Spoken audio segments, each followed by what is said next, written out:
offensively inside the shaded area, and it's almost too tough to stop in that situation. So the defense has to be there for Barangay Ginebra to be able to come back. Second half now underway inside the Smart Araneta Coliseum. Alaska goes to that pick and roll. No go para dito kay Dozier. Tenorio with the leather. Tenorio against 3. All the way to the hole. That was 4 against 5. Rudy Hatfield left behind because he got smacked in the face. He played excellent defense, by the way, to take away the pick and roll shot coming from Alaska kanina. Dozier joined on the floor by Casio, De La Cruz, Baguio, and Thos. Pinabantayan ni na Hatfield, Barakael, Tenorio, Espiritu, and Macklin. Baguio hesitates on that 3, looks to drive closer. Baguio spinning away. No good. Macklin for the rebound. Pang-siyam na rebound na yan para dito kay VMAC. Tenorio for 3. Punches and throws!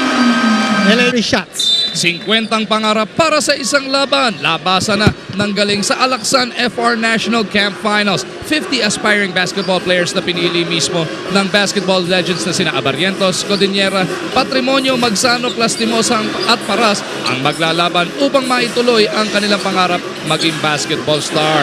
Ito na ang 100% tagisan ng sipag, determinasyon at pagpupursige. Sagot nila ang sipag, sagot ng Alaksan FR ang aray. For more details, visit www.facebook.com/ All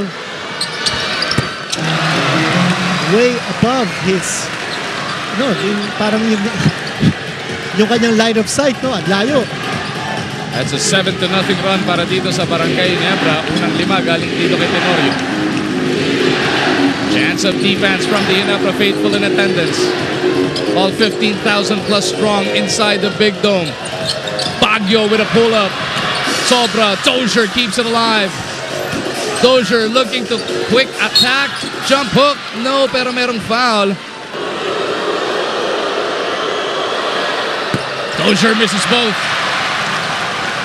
And still scoreless ang Alaska sa ating third period. Kaya naman yung Gatas Republic nakasalampak lang sa kanilang mga upuan dito. Kasi Ginebra is starting to turn up the heat. Barakael's one-hander doesn't work. Rebound. He needs some energy, particularly in battling for those rebounds. Tenorio going to Barakael. Abueva on him. He fades away looking for Macklin. VMAC underneath. Puts it up. And in! What a pass coming from Barakael. And Mark Agiwa. He's leading the cheerleading brigade for Barangay Ginebra. And it's a turnover against Alaska. Patuloy ang pananalasa dito ng Barangay Ginebra. 9 unanswered points in the first 2.5 minutes of this third quarter. Ito na yung momentum shift na hinahanap ni Coach Francis Chua. He challenged his team. And the halftime dugout. Tenorio fouled from... You're better than this. Show me what you got. And Barangay Ginebra answering the call here in the third period. For the benefit of all the late cylinders blazing. benefit of the late tuners, Barangay Ginebra playing minus Mark Agiwa still, and now Billy Mamaril. Hatfield, Macklin, nakakuha na rebound. VMAC attacking the boss. Jump hook. It's good! That's the aggressiveness you want from Vernon Macklin. He's not backing off. Plus, he's finding his way close to the basket. 11-0 run by Ginebra brings them to within 3 points. What will Casio do? No. Barakael for the board. Here comes Barangay Ginebra. They can tie with a 3. They look to go for the 2 underneath. Tenorio.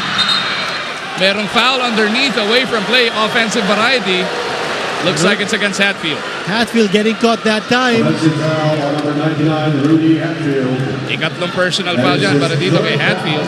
Hatfield exchanging words with Calvin Abueva. Nakatawa naman sila. Abueva coming from the new school, rookie nga to, number 2 overall pick. Kalaban, isa sa mga OG energy guys in Rudy Hatfield. Hatfield with a rebound. Tenorio gets it over to Macklin. VMAC gets the basket. May kasama pang foul. And Vernon Macklin, but just down by 1.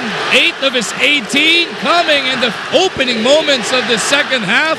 Chance of Ginebra echoing through the halls of the Smart Araneta Coliseum. Alone now in a cool new packaging as we send it over to Riza. Alam mo, si Vernon Macklin talagang pursigido ngayong laro na to dahil ayaw nga niyang mapahiya kay Coach Alan Kaidik na talagang nakatutok sa kanya sa ensayo para ayusin ang kanyang shooting. Pero on games na wala naman siyang laro o kaya wala siyang ensayo, ang kasama niya lagi si Denzel Bowles na kanyang kapitbahay at kaibigan back in Virginia. Magu? Thank you, Riza. Palitan ng mintis sa magkabilang dulo. 55-54, Alaska has yet to score in quarter number 3. 13-0 run na ang pinapamala sa Ginebra. Tenorio with a steal. It's a 2-on-1. Expect the lob. Macklin throws it down. And Vernon Macklin now with 20 points. A feed coming from LA Tenorio in a 2-on-1. And Macklin wanted to make sure. He didn't want the alley-oop. He wanted to make sure that he had the ball with his feet on the ground and then went up for the shot. Casio What an gusto elevation. bumawi. De La Cruz from the corner. Wala pa rin para sa Alaska. Macklin ulit with Tenorio. Teniente nakatingin sa kanya likod. Nice fake. Is fouled. Coverage here in the third period. Ang sabi natin, what Barangay Ginebra needs to do is to play tough defense. And right now, Alaska is 0 out of 6 ng Barangay Ginebra with Vernon Macklin on the firing end. LA Tenorio makes it a 16-0 run para dito sa Ginebra to take this 2-point lead. And look who's taking on Robert Dozier. It's Macklin now. Dozier on the move, loses the leather but somehow gathered himself in midair to get the 2 points. Sa wakas, nabasag na ang katahimikan para sa Alaska. Pangalawang deadlock pa lang ng ating bakbakan. Tenorio over to Macklin. They get it out. Para kay L for 3. No. Rebound Dozier. Casio looks up court. Goes cross court. Contiveros. Pass! And Alaska needed that. Contiveros did not score in the first half. And you know that he's loaded from that distance. 7 out of 10 from 3-point distance. Tenorio. Alaska's last game. Clobbered in traffic by Casio. Pabayaan ni Don Tiveros. Exactly. Especially kung wide open. Galing sa labas. Actually, very unfamiliar territory for Rudy Hatfield. He's a guy who defends the inside player. But in that sequence, nandun siya sa perimeter against Don Tiveros. Abueva crashes to the floor. Macklin at Barakael ang nando doon sa aksyon na yun. Casio against Tenorio. Not giving an inch. JV with a getaway. Nilipat pa sa kaliwa. A good intimidation by Vernon Macklin. That's what we were talking about in the first half. Kinulang ang Barangay Ginebra. Yung intimidation inside to protect the rim. That time Macklin doing a good job. Barakael steps into this long two. Dozier clears it. Lamang pa rin ang isang Alaska. Those wide open jumpers not falling for Barangay Ginebra. Don Metangan. Dadaan sa pick ni Dozier. Here's a three. Don couldn't deliver. Hatfield with yet another rebound. Hatfield's a workhorse. Gathering those rebounds, playing tough defense, sacrificing his body. Nabanggit natin kanina, those wide open shots that Barangay Ginebra has been missing. Kung nandun si Mark Agiwa and he gets those shots, he'll make them. Tenorio misses.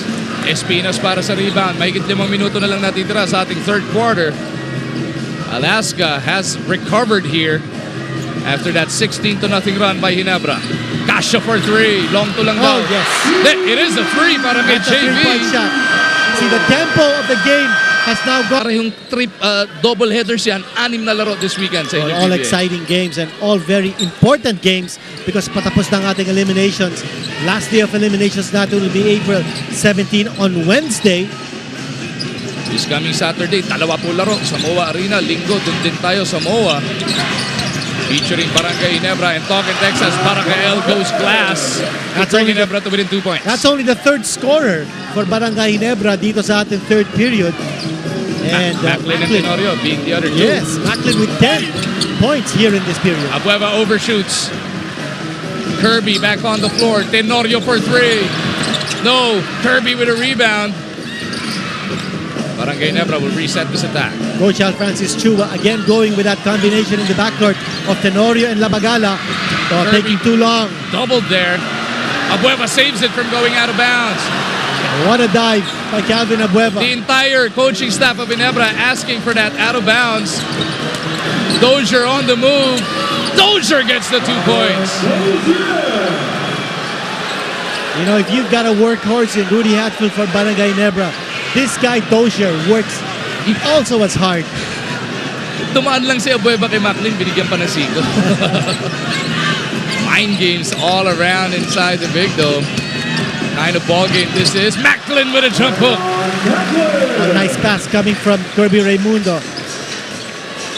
That kind of a pass is like a knife through the heart of Alaska's defense. Azul having a hard time kontra dito kay Labagala. Dozier gets it back over to Azul. 10 segundo pa sa kanila shot clock. Abueva for 3. Overshoots again. Pero sobra tira dito ni Calvin, ha? And getting a round of boos from the Ginebra crowd. Di ba dapat nag-cheer nga sila?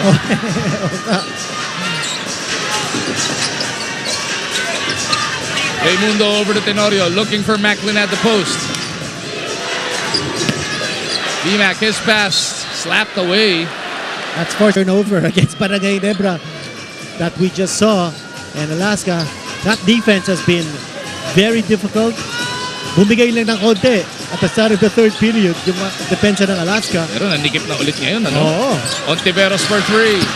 No good. Tenorio for that rebound. Looks up court. Gets it over to Barakael. Max spinning. PP hit. What will he do? Gets it over to Raimundo. Mahaba pa kanila shot clock. Barakael for 3. No go. That three-point shot has not been there for Barangay Ginebra in this game. Espinas gets it over to Ontiveros. Abueva could not get free of Barakael. Ontiveros trying to squeeze through. Will have to earn his 2 points from the line. While Barangay Ginebra 3 out of 14. Ontiveros takes care of both. 5 points in total para dito kay Dondon. All coming here in the third quarter. Pamatay sunog. Yung mga puntos dito ni Dondon Ontiveros.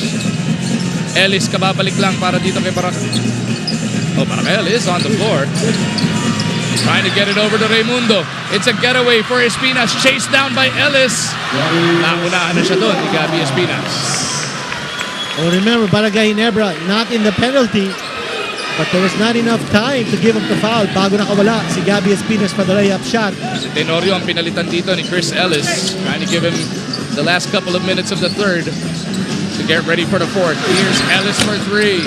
No, Macklin above everybody. Asking for the foul. Will set up at the post. Barakael to Ellis. Nakita sila Bagala. Robbie couldn't deliver. Raimundo keeps it alive. Barakael. Bang! That's a big one coming from Mac Barakael, who'd been missing earlier, now with 13 points. Following up on his 17-point explosion last time around, binanggit niya kay Riza na gusto niya talagang ganun na maging performance niya ulit, lalo na kontra sa dati niyang team na Alaska. Barakael hindi pinapahiya yung tiwalang binigay sa kanya ni Coach Al Francis Chua. By the way, Jetta dito si Dozier in this period. He's only got 4 points ever since ni Dozier.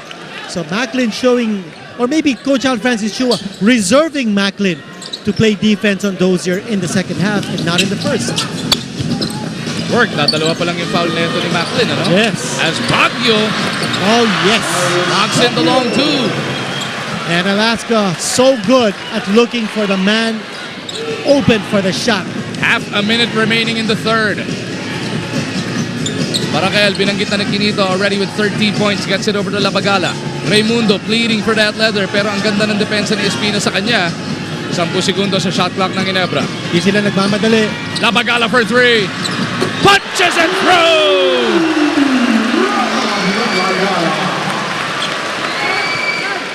Barangay Ginebra sumasandal sa kanilang mga long bombs dito to come to within 2 points. Now Alaska looking for the last shot.